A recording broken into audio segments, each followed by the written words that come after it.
Bruno Darroux, vous êtes toujours à mes côtés.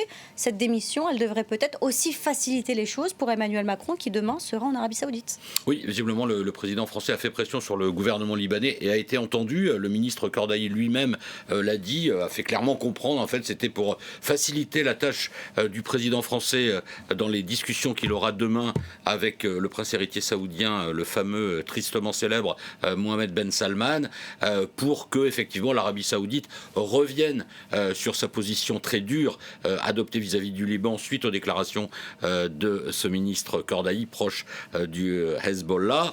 Donc on va voir si effectivement les choses bougent sur la situation au Liban. Ce qu'espère visiblement Emmanuel Macron, c'est que ce retrait suite à des déclarations qui ont été jugées très anti-saoudiennes concernant la guerre au Yémen permettent à l'Arabie Saoudite de revenir un peu en force sur le devant de la scène libanaise et notamment en injectant à nouveau de l'argent dans un pays qui, vous le savez, est frappé par une terrible débâcle économique. Donc c'est en ce sens que devrait s'orienter la discussion.